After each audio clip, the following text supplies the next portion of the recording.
Packed hour for you 6 p.m. drivers. Would I rather be feared or loved? Easy, both. I want people to be afraid of how much they love me. Matt Skraby wraps up a full day of live and local sports talk. And that is the whole problem with aliens.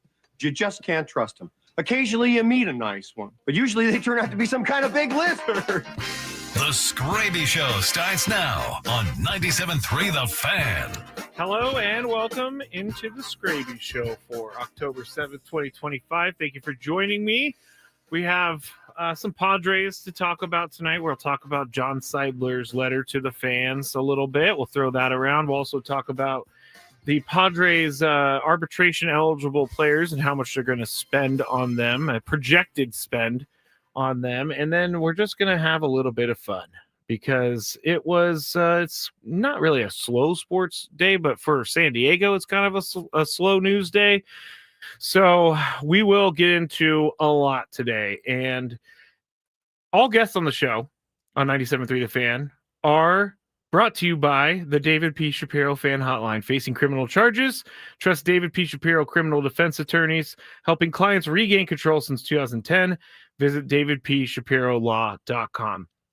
I wanted to start with this, though, because I got a message about it this morning, or at least I read the message this morning, and it was about Mark Sanchez and how we talked about it yesterday on the show, Tony, Chris, and myself. And basically the message was, hey, you don't really know what happened to Mark Sanchez. He could have been drugged. Something could have happened that's bad to him, or he could be in a bad addiction cycle. So I wanted to start with this because that person is right. That person, we don't know anything that's happening, but the media coverage of this, and I know that I'm talking about it right now, but I'm talking about it in a way to maybe humanize Mark Sanchez a little bit, because this is probably one of the worst days of his life. And I get it. If you do something, you have to be accountable for it. But I at the same time, Good Morning America was like on location for the Mark Sanchez stuff in Indianapolis. And it's been crazy how people have taken this and ran with it. I mean, it's not a good story. Let me tell you, he's charged with a felony, and Mark Sanchez is charged with a felony because he, I guess, reportedly attacked a 69-year-old man who was just trying to remove some of the oil from the hotel. And I just wanted to say that if it is indeed something that Mark Sanchez is going through and he has a substance abuse problem, I'm not saying he does or anything like that, then I do wish he gets the help that he needs. But this is not something that's normal. I mean, just going up randomly to a guy you've never met before that we know of and telling him that the manager said you can't park there and that you have to leave, and then getting into an altercation with him and seeing the guy's face, the man that Mark Sanchez was getting into with, his face looks like it. Number one, the gash on his face is really bad. And number two, he looks like he was through a big old fight. So I really am hoping that Mark Sanchez figures it out. I'm hoping that nothing else comes of this, but the amount of news that has just gone crazy, the amount of news that is like just latched on this story is, I don't know why it became such a big story. It was a small story and then it became a big story. Adam Schefter tweeted that he got, robbed, which was not true. So that was bad too. But I don't know. I hope that Mark Sanchez is okay. Just wanted to say I was not making fun of someone who maybe has a substance abuse problem. I don't know. But that was strange. It was strange. I can tell you right now that I have never done that. In all of the years that I was a drinker, I had never gotten into trouble like that. But yeah, it was sad. It was sad to hear because I kind of like Mark Sanchez.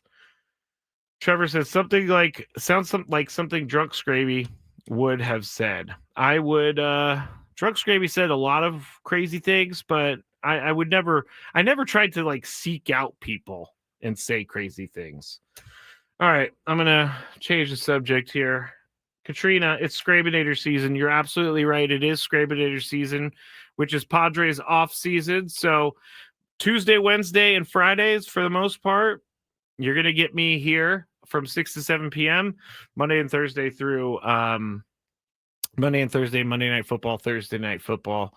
Also going to kick the Skraby Show off the air. But once we get to that new year, then we got 5 Skraby shows in a row.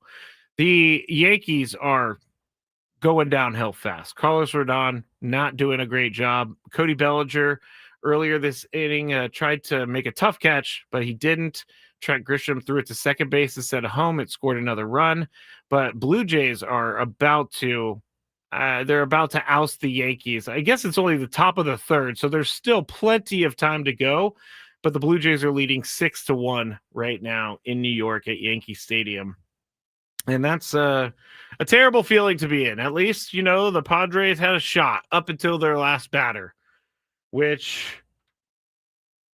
kind of, I was thinking about this over the weekend. The way that they ended their game on Thursday, possibly being able to get a hit to break it open and to tie it up, all that stuff, that was a slow burn, and that was kind of what the Padres season did to us. This Padres season has taken, and this is hypothetical, it's taken years off of our lives.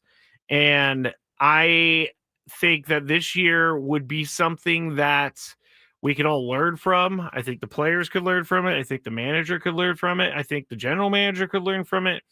Just because things went well during the year doesn't mean you don't need to change stuff. And I do think that there could be a deep look inside of people that are decision makers within the Padres, and they could decide to change the way they do things, and they could decide to change the way that they manage the team. And I don't know what's going to happen with that, but I think that, and I hate to blame it on the lineup, but that's always the first thing that comes to mind for me, is that the lineup is something that we talk about every single day.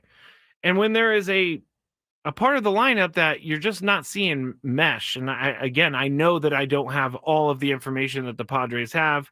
I don't have all of the information that Mike Schilt has, but there was a good chunk of season where we kind of knew that Luis Ariz was not a good fit in the 2 spots. So maybe that's something they need to look at in the offseason. If they bring back Luis, who knows? It's not likely that they bring back Luis, but they need to figure out how to deploy him better if he is going to be on this team, because either if he's a leadoff hitter or if he's down in the lineup. I've said this before. I personally do not think that having someone at the bottom of the lineup is a disrespectful move. I think it's actually really good to have good hitters at the bottom of the lineup, because then it can turn it over for you.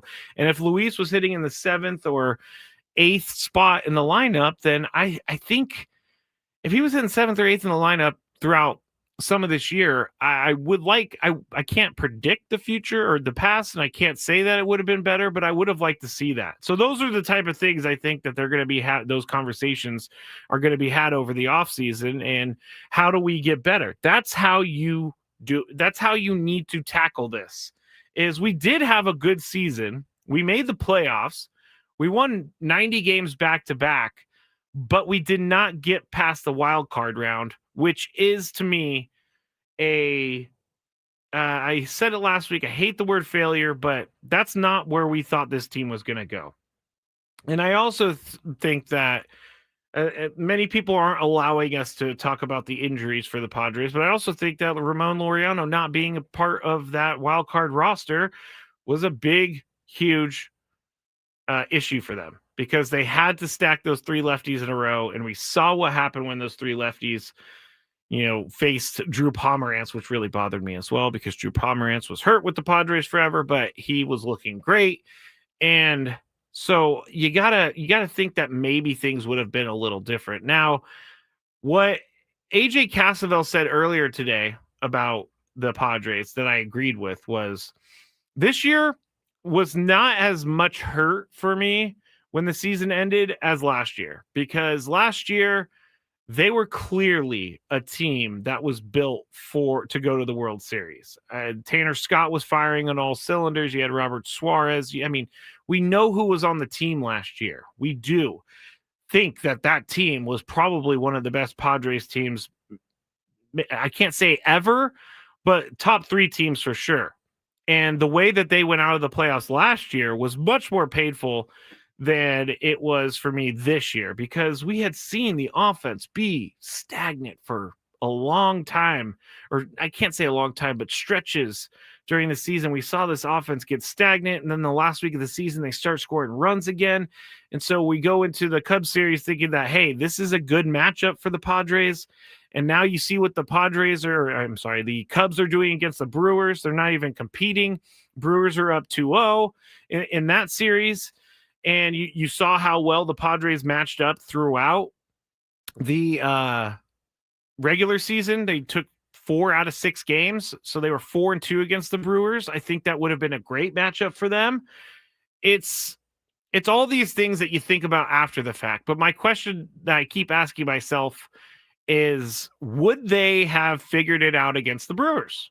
And if they get past the Cubs, say the series with the Cubs went exactly the way it went, except for Padres score some runs in the 9th inning and then they move on in the series. If that happened, would we expect that offense to show up? I just don't know that we could have expected it to show up, because that offense is not the offense that we saw throughout the year. And I would have to take the sample size of the season and think that they weren't going to make it past any of the other rounds. Now, could they have just completely turned it around and been a different team? Yeah, absolutely. Absolutely. They could have. But I just don't know that we were seeing it. I just don't know that we were feeling it. And so if you look at the National League playoff situation, where you got the Brewers and Cubs, the Brewers about to win that series. They're going to probably, the Dodgers have one more win over the Phillies, and then they're going to be in the NLCS once again. And then you got a Brewers-Dodgers NLCS. It could have been a Padres-Dodgers NLCS, but it's not. Padres went home, and they don't deserve to be in that conversation. So I'm hoping that the failures of this year are going to help for next year. And I said this after last year. I said failure is a tough thing, but it's a necessary thing for teams to win. You see teams all the time get to the AFC Championship, or get to the NLCS, the ALCS, and then they lose, or get to World Series and then they lose, and then they finally break through. And it's once they break through, the floodgates are open. And I don't think that would be different for the Padres, especially if they were able to do it soon, because the window is now. The window is now. And I don't think the window has closed, like some are saying out there. The window for the Padres is not closed. Baseball is a little bit different with their windows. Fernando's very young. Manny still has, stuff in the tank. They got a lot of guys. Xander showed that he still has stuff in the tank this year. And I think that if they are able to come back next year and have an improved team, let me just say that, like, in the next segment, we're going to talk a little bit about John Seidler's message to the fans. But if they come into this upcoming season in 2026 and they were able to, at least compete in the free agent market out there, this could be a team to be dealt with from the jump. And they don't have to wait for AJ Preller to make a bunch of moves at the trade deadline. He's good at it, so he can do it. But we need to talk about what AJ Preller needs during this offseason for him to make a team and put together a team that is going to compete for a World Series next year. So we'll talk about that when we get back here on the Skraby Show on 97.3 The Fan. Sprouts Farm.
before we get into the letter to the fans from John Seidler, I want to talk about how stupid LeBron James's second decision thing was, because I knew there was something up. I knew there was something up when he said there's a second decision. He teased all over the place. I knew something was afoot, and it ended up just being an ad for Hennessy. And I am not a fan of that because no one really cared for the first decision. And when you're telling everybody near the time that you may retire that there's a big decision and I'm going to be doing it soon, I'm going to be doing it tomorrow morning, and everybody needs to tune in. People started buying Lakers tickets for the final home Lakers game of this upcoming season because they wanted to get a piece of history. And it ended up just being an ad for Hennessy. I don't think LeBron needed to do this. Number one, if he wanted to make the money, that's fine, whatever. I don't think that LeBron James thought this one through because it feels very, very tone deaf. It feels very tone deaf that LeBron James is doing this second decision thing and it ended up just being an ad for alcohol. Like, I don't understand why anyone in his camp thought this was a good idea. Maybe Hennessy paid a lot of money for this. But this was dumb. I did not pay attention to it this morning. I saw the result through other people because I did not want to give the attention to it. And that's me doing my part. Trevor says Hennessy. I believe it was Hennessy. I don't drink anymore, so I don't actually know if it was Hennessy. I'm pretty sure it was Hennessy. If it wasn't Hennessy, just let me know because I do want to get that part right, but I don't really care for the whole rigmarole. Blake says he thinks it was hilarious. All right.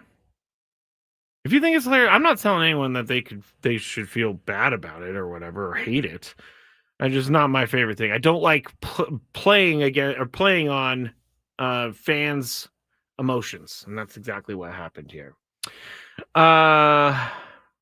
Oh, Trevor brings up a good one. That's worse than Snoop in the grill. I do remember that. This one was good, though, because number one, Snoop never did a decision. But number two, everybody knows that Snoop Dogg likes to, smoke. And they said Snoop Dogg quit smoking. And it was because he had a grill. So that was actually kind of funny.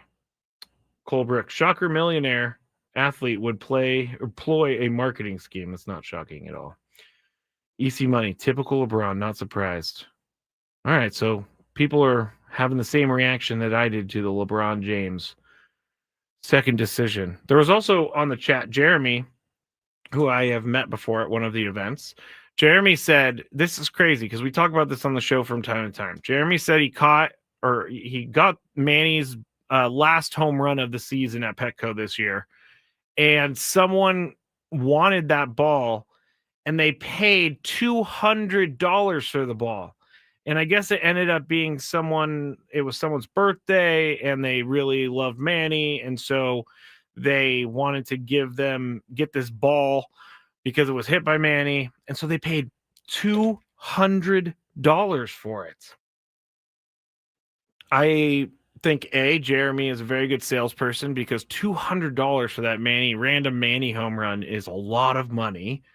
But the question was, what is the lowest price that you would accept? And if someone said, how much for that ball? How much for that ball? I would say $20. This person said $200. Like, to start at $200 is insane for a random ball. That is crazy. I would not think you would get $200 unless it was Manny's like 350th home run, but we all know it wasn't. But yeah, that is crazy. I cannot believe anyone would pay $200 for baseball.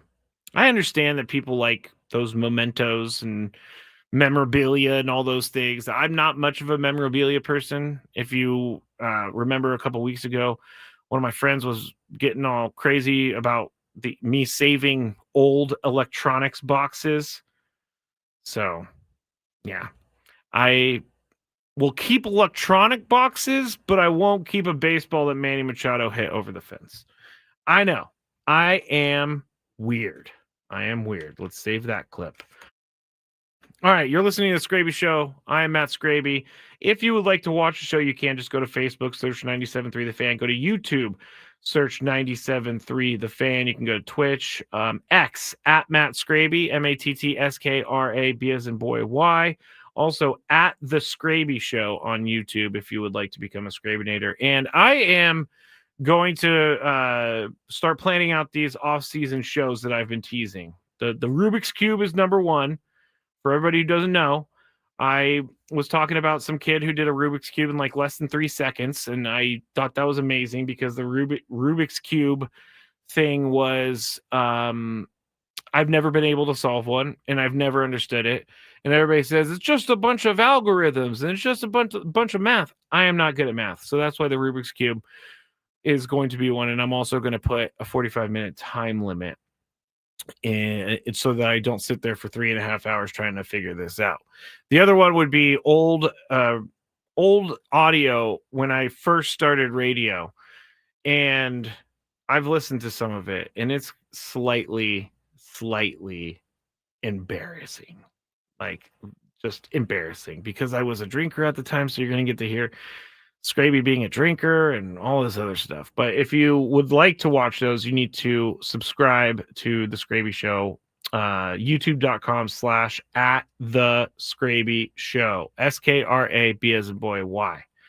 All right, got that out of the way. John Seidler wrote to the fans last night, and it was a pretty standard statement, I would say.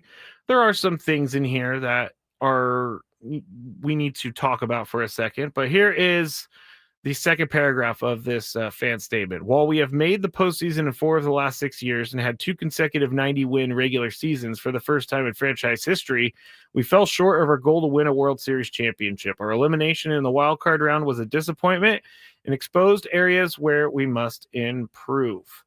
The process, or as we look ahead to 2026, our goal remains the same, but we need to get better to accomplish that goal. The process of getting better will begin immediately as we perform a thorough review of our organization with an eye towards improving and winning our first World Series championship. That was from John Seidler to everybody last night. Now, I've read the comments on social media.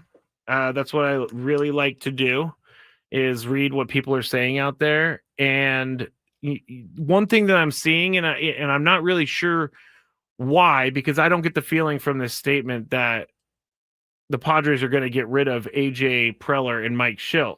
I don't know why people may think this. You can't take away the 2 guys that are really, really, really responsible for back-to-back 90-win seasons. And AJ Cassavell said it earlier that AJ Preller, he has done his best work in the last 2 seasons. If he decides to go, I guess you can't be mad at him for that because it's his choice. But if there is some sort of, time to look in a different direction type of conversation, I do think that would be a mistake for this team. And the reason I think it's a mistake is because the fan base is behind AJ Preller. He's one of the most exciting general managers in sports. I'm not just talking baseball. If you want big surprises and good surprises for your team, AJ Preller is a guy who's going to provide that. And he's done it over and over and over. And I think that AJ has learned over the years, and he's just getting better. He's just getting better at his job. And I don't think that now is the time to make a change when you're this close. And if they do bring in another GM, then that GM is going to make changes that they want to make. They want a team that is representative of what they feel is the best product on the field for the San Diego Padres. And I think that you can't, like, firing Mike Schilt, why would they do that? The players love him. Fans, sometimes we get a little crazy about it, and we start pointing fingers and stuff when things aren't going well. But that's just standard across the board for many managers and all of coaches in sports. But I think if you want this team to have an offseason that's going to set them up for a successful 2026, then I think ownership of the Padres, and it's easy for me to say because it's not my money, but I think ownership of the Padres needs to give him, AJ Preller, some money to compete in the offseason. Last year, we sat here and just watched everybody else be signed. And I do think that some contracts are not good contracts because they are caught up in the bidding war. And so you have to pay a lot more for a player. So I would say smart contracts. And AJ Preller has proven that he could do smart things and he could be creative. Look at Nick Pivetta. He's going to get a huge payday going into 2026. But Nick Pivetta was the best starter for the Padres this year. And he got him for very cheap. I think it was $1 million, or like he worked it up to with incentives like $2 million or something like that. But next year, he's going to be making $20.5 million. So that's a huge thing. Joe Musgrove will be back. He was already being paid, so we don't have to worry about that. But I do think that they need to give him a little bit of money to compete in the offseason. I do. And they got a lot of guys on this team already that are in arbitration or pre-arbitration. We went through it last Friday. You have a ton of different guys. Let me actually go back to my sheet from last Friday and name off some of the players that they have because they're not coming to me right at the moment. But you have guys like Jason Adam is still in arbitration. You have Randy Vasquez is in arbitration. So those are two core pieces that you have that are going to be cheap. Jeremiah Estrada, pre-arbitration. David Morgan, pre-arbitration. Brad Glay Rodriguez, pre-arbitration. The guys that you're going to have that are going to be leaving due to being a free agent, Ryan O'Hearn, Jose Iglesias, Dylan Cease, and Luis Arraez, those are all bigger money players. And Ryan O'Hearn, I do think that Ryan O'Hearn, as Tony said last week, Manny was a fan of Ryan O'Hearn. I do think the Padres are going to try to bring him back because he opens a lot of doors for the Padres. He plays a good first base. He's he can be a DH as well. He showed that he could swing the bat. He showed kind of his work ethic, and so I don't think any fan would not want Ryan O'Hearn back on the team. But they have, there's also guys, JP Sears, whatever. Mason, sorry to JP Sears, but he was included in the Mason Miller. And who knows, JP Sears could be working this entire offseason and show up next year and be great. Mason Miller is under arbitration until through 2029. You also have Freddie Fermin through 2029. Gavin Sheets has a couple more years of arbitration. Adrian Morejón has one more year of arbitration. So that's why I think that the Padres ownership can give AJ Preller a little bit of money to go out there and sign a veteran that's going to help unlock this team. And when the statement says our elimination in the wild card round was a disappointment and exposed areas where we must improve. How are you going to improve in those areas? That's what I want to know. Are you going to be able to go get a veteran and improve in those areas? Or are you going to have to, for lack of a better term, nickel and dime to try to find someone to improve? And I think when John Seidler wrote this, I think he was talking about the areas of disappointment would be power hitters, because there were no power hitters for the Padres this year. This was a very bad power year for the Padres. Now, Jackson Merrill contributed to a lot of the power the previous year, but he was hurt a lot last year. He started to find it at the end of the year, so you know that it's still there. You know that it's going to be fine next year. He's under contract, so you don't have to worry about him going anywhere. But when they're saying we need to improve the areas that were exposed by the wild card round, that means you have to go out and get a bat. And bats are not cheap. And good bats are not cheap. I really think that you can't tell AJ Preller to slash payroll and say, get us back to the World Series, but we're not going to allow you to have enough money to compete with a World Series or with World Series teams. You have to, if you spend the money now and you win a World Series if you're Padres ownership, you will end up reaping the rewards of winning that World Series for years. This would be something that sets up the franchise for years. And it comes back to something I've been told many times in my life. Don't necessarily know where this came from, but you need to invest money to make money. And when we went through some of the Spotrac, which is the contracts in sports, I went to the team salary payroll. And if you look at the top, all the teams at the top, in the Padres are ninth in 2025 in payroll at $216 million. There were 5 teams in the top 9 that made the playoffs. If you include 10, it was 6 out of the 10 teams made the playoffs. The Cubs were the 10th team. You had the Dodgers making the playoffs at number 1. You have the Yankees at number 3, the Phillies at number 4, the Blue Jays at number 5. Astros did not make the playoffs at number 6. The Rangers did not at number 7. The Braves, $218 million in payroll, number 8. They did not. But then you have the Padres and you have the Cubs. So what this tells me is that if you want to, right now in this form of Major League Baseball, if you want to compete for a World Series, you just have to spend the money. It just has to happen.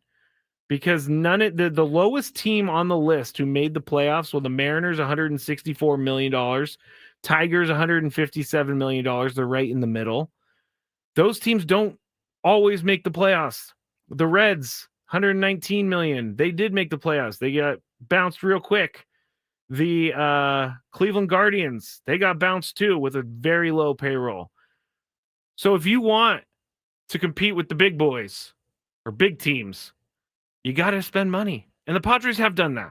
I'm not saying they have not spent money because they've 100% spent money. They spent a lot of money.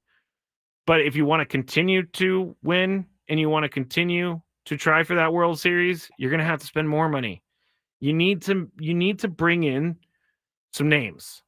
And last year I was saying they need to find the right guys. I still think that's true. But they have to, look at some of the bigger names, in my opinion. Let's see. Someone said winning the World Series is priceless. It is. Dane says we need to win the division next season. Getting the bye is important. It is important. And what I said on Friday or last week, whatever day it was, I think those Padres players and staff are going to look back on not being able to win the division, even though it was gift wrapped for them a couple times. And I know I'm making it a little bit easier than to win the division than it actually is, but they were right there. Dodgers were not playing good baseball. Padres kept losing as the Dodgers were losing. They couldn't really gain ground. They were in first place for a couple days. They got swept in LA late in the season. All of that contributed to them exiting in the first round. And so next year, this offseason, I want to see them address the power.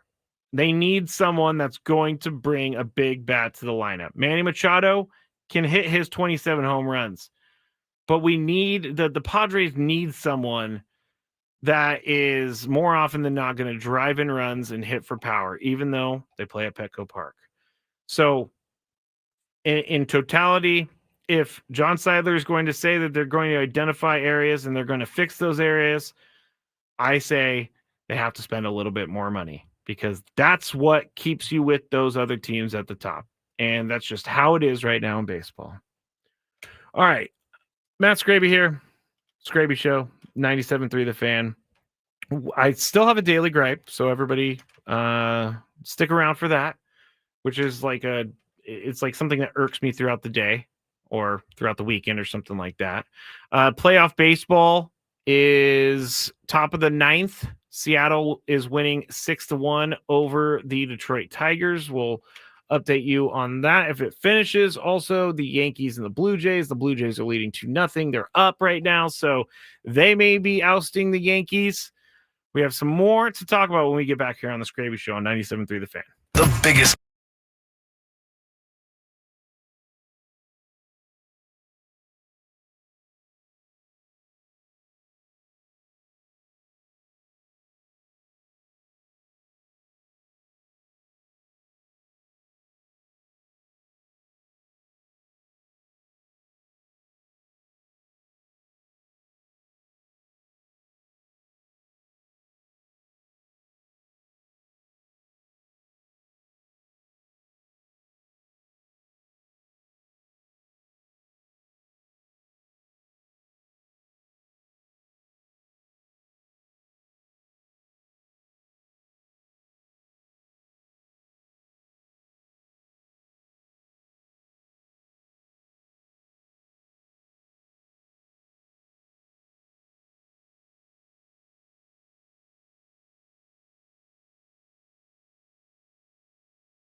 The best Padres coverage from San Diego's #1 sports station. Listen to 97.3 The Fan wherever you are on the Odyssey, iHeartRadio, or TuneIn apps.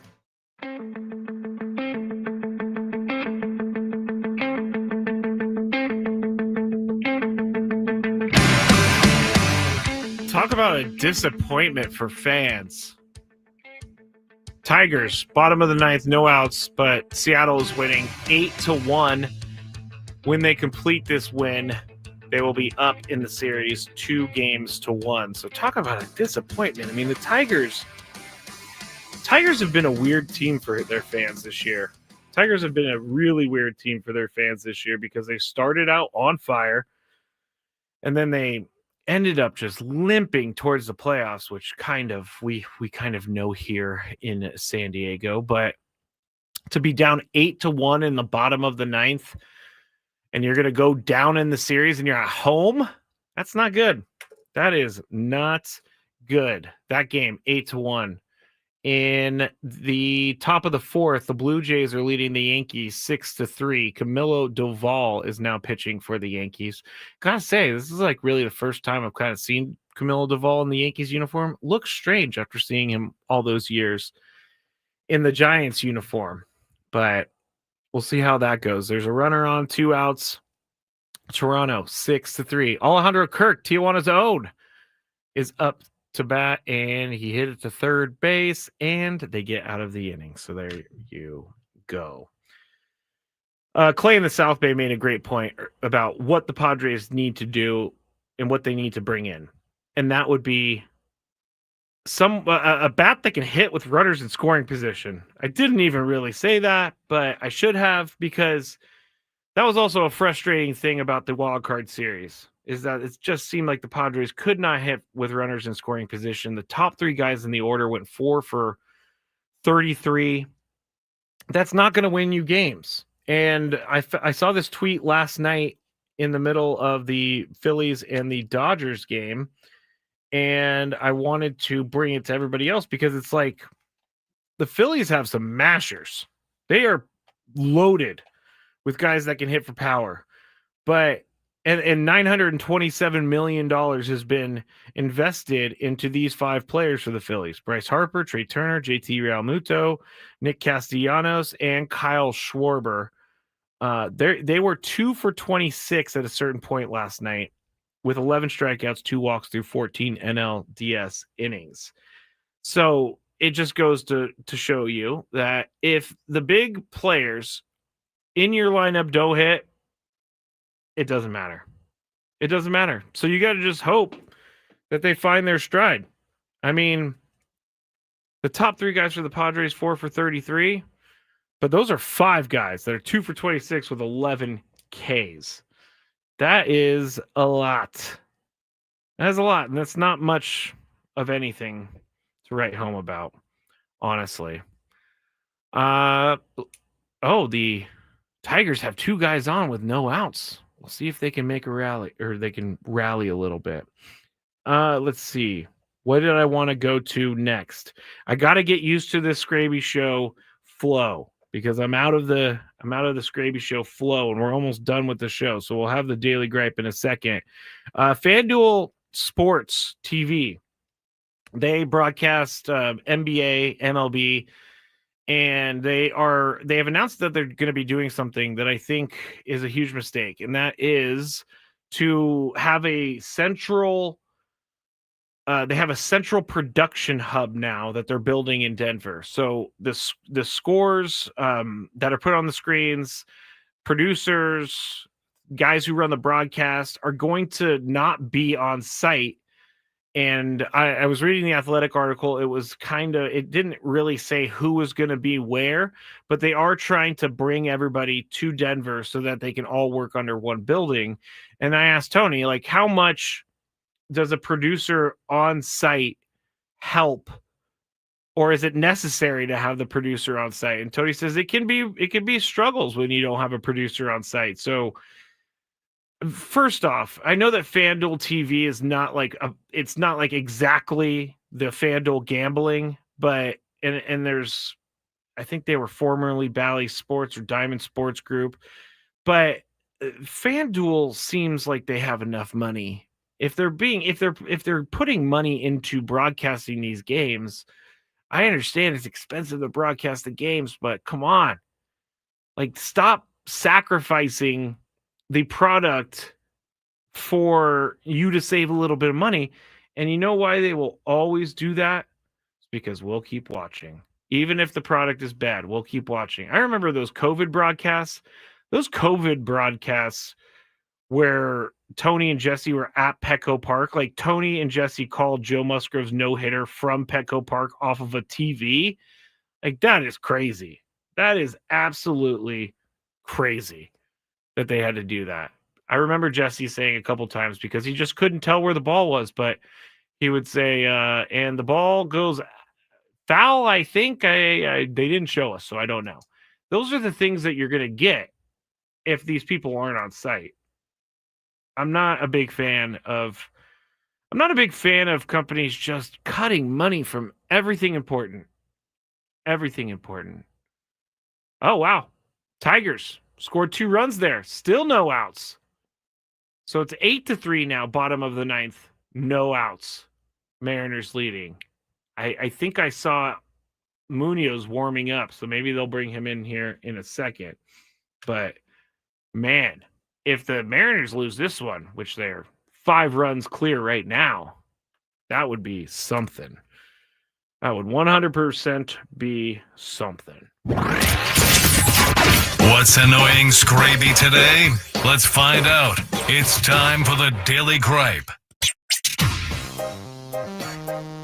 All right, the Daily Gripe, twofold. They're separate. I'll start with the simple one. And the Daily Gripe is this. When I like to grab the trash that's in my car when I go into like a grocery store, or when I go into somewhere where I'm getting out of my car. I take the trash and I put it in the trash can.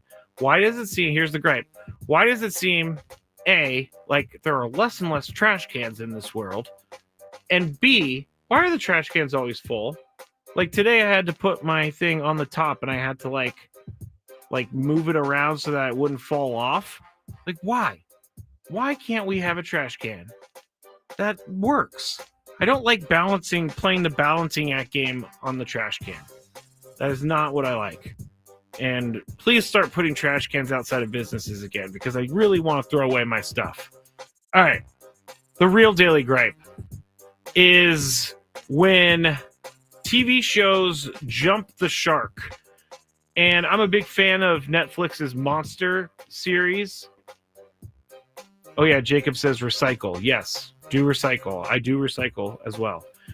The Monster series on Netflix. They have a new one out. They've done the Menendez brothers. They've done Jeffrey Dahmer. They have one for Ed Gein.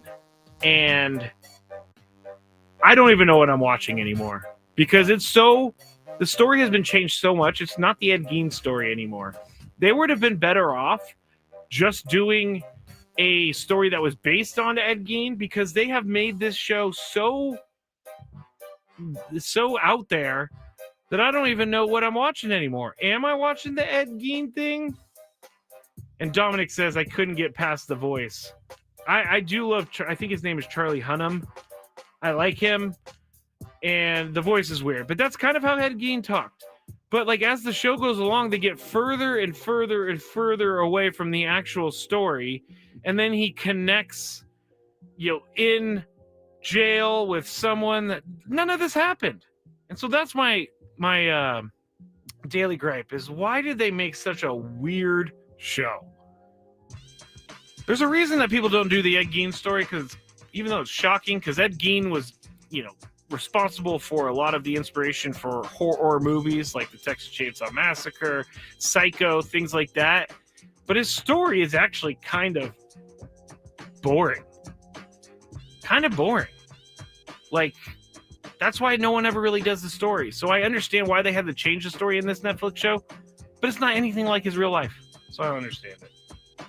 All right, that's it for the Skraby Show. I'll be better tomorrow. Jacob Moore says, Ed Gein show is weird. Go figure. True. I'll be back tomorrow. Talk to you all then. Good night. San Diego's my